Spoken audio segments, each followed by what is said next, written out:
Lately, so many people have asked me the same question. Dr. Yang, I heard there's a new drug that can reverse Alzheimer's and cure dementia. Is that true? Is there finally hope for my parents? I understand that urgency completely. Dementia is one of the deepest fear a family can carry. So today I'm going to be honest with you as a physician about three things. First, what this so-called new drug actually is, and whether it can truly reverse anything.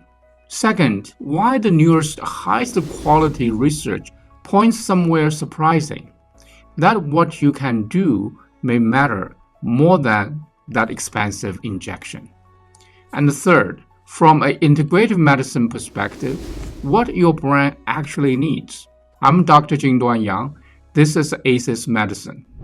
Before we go any further, take 30 seconds to ask yourself three questions. Have you or someone you love noticed the real changes after midlife? Memory clearly slipping, words harder to find, getting lost in familiar places? 2. Do you know your blood pressure, your blood sugar, your cholesterol, and your hearing? Because every one of those is directly tied to your risk of dementia. 3. When you think about dementia, do you feel like all you can do is wait for a drug? Or are you willing to believe that right action starting now can change your future? Hold those answers in your mind. Let's be precise about what this new drug is. The dementia drug actually approved by FDA in recent years are two anti-amyloid antibodies. One is lecanemab, brand name lecanemab, approved in 2023. The other is donanemab or Kisunla, approved in 2024. Their job is to clear the sticky amyloid plaque that builds up in the brain. Can they reverse Alzheimer's? Here is the single most important sentence today. No. In early stage patients, this drug on average slowed the decline by roughly a quarter to a third. Lecanemab by about 27%. Donanemab by about 35%. Slow it, not stop it, not restore it, and certainly not reverse it. The person still declined, just a little more slowly. And they came at a real cost. Regular infusions, a very high price, and the side effects called ARIA, A-R-I-A, swelling and tiny bleeds in the brain. That has to be watched with repeated MRI scans. Here's something even more important. Just this year, a major Cochrane review, the gold standard for weighing medical evidence, concluded that for mild patients, the benefits of this whole class of drugs may be, in their words, trivial, small enough that patients and families may not even feel it. So, this isn't me being negative. The top-tier evidence itself is genuinely in dispute. Then, where does the word reverse come from? From very early experiments, compounds that reversed cognitive decline in mice. Exciting, yes. But remember, working in a mouse is often 10 years or more from working in a person. To this day, there is no proven treatment that reverses Alzheimer's in humans. If anyone tells you otherwise, be very careful. I had a patient's son, I call him David, who moved heaven and earth to get his father on one of these new drugs. Research, big hospitals, and a great deal of money. I admired his devotion, but I have to walk him through reality. His father was already in the middle stage, outside the early window, where the benefits is most likely. Even with the drug, the most he could hope for was a little slower, not better, while taking on the risk of brain swelling and bleeding. David was quiet for a long time. Then he asked, "So, should we have done something much earlier?" The question is exactly what this video is here to answer. So, is it hopeless? Just the opposite. The best news in dementia over the past few years isn't from a drug company, it's prevention. In 2024, the Lancet Commission, the most authoritative body in this field, updated a landmark report.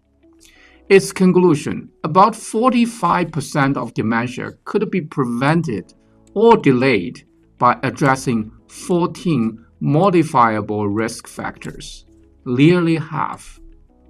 And it added 2 factors you might not expect: high LDL cholesterol and untreated vision loss.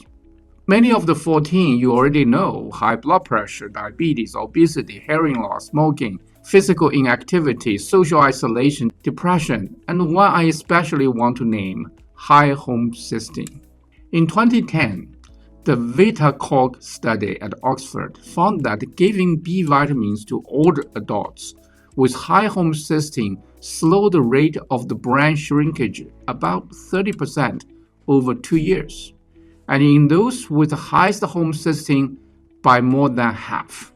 A woman in my clinic, I call her Margaret, 65, came in anxious, saying her memory was slipping and she was terrified it was the start of dementia. We didn't rush to conclusion. We did a full workup and found her homocysteine was clearly high and her B12 was low. We added methylated B vitamins, adjusted her diet, and added a daily brisk walk. 3 months later, she told me, "Dr. Yang, this is like a fog lifted off my brain." I won't exaggerate and say we cured anything. She may never have had dementia at all.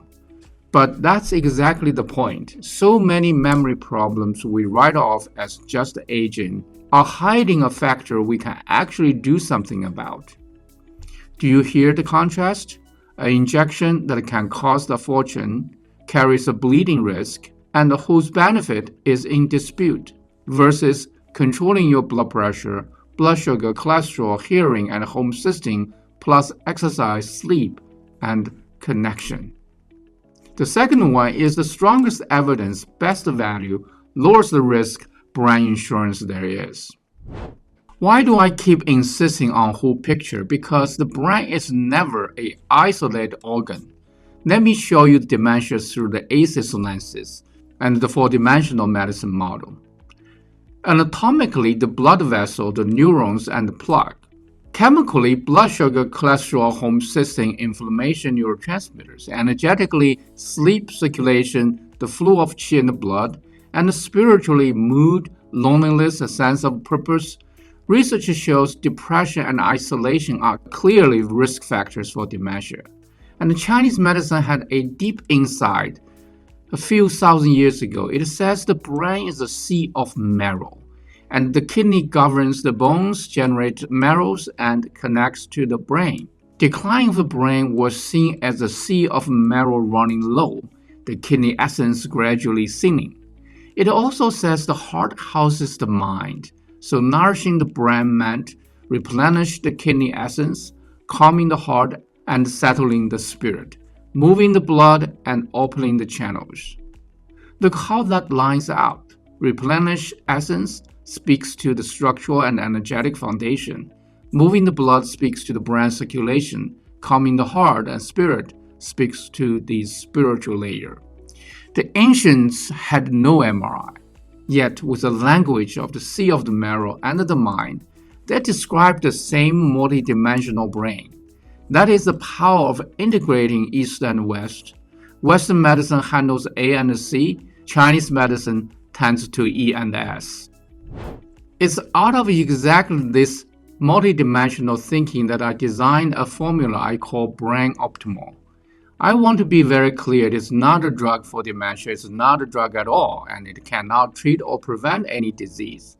Its role is to be a nutritional ally that supports brain health, sitting on top of lifestyle foundation you have already built, and its design follows the same path the brain needs. First, the new materials for neurotransmission. The formula includes alpha-GPC, acetylcholine, and phosphatidylserine, building blocks that support acetylcholine, the memory transmitter, and the membrane of your nerve cells. Second, and this is the one I care about most, methylation and homocysteine. The formula includes methylated form of folate plus B6 and B12, the very group of B vitamins used to support the brain in the Vita-Cog research. Third, brain circulation. Ginkgos and gotu kola, herbs traditionally used to support healthy circulation to the brain. Fourth, membranes and a calm inflammatory balance, the DHA form of omega-3. Fifth, to calm the heart and settle the spirit under stress, classic herbs like ginseng, schisandra, and polygala, which speaks to the E and S layer. Do you see it? The logic of this formula is ACEs itself, not aiming at a single target, but supporting the structural raw material, the chemical balance, the energetic circulation, and the steadiness of the spirit, all at once. But let me say that once more, it's support, not treatment. An ally standing atop a foundation of exercise, sleep, and managing your blood pressure, blood sugar, and cholesterol. If the foundation isn't laid, even the best formula is only a supporting actor. A daughter brought her mom to me.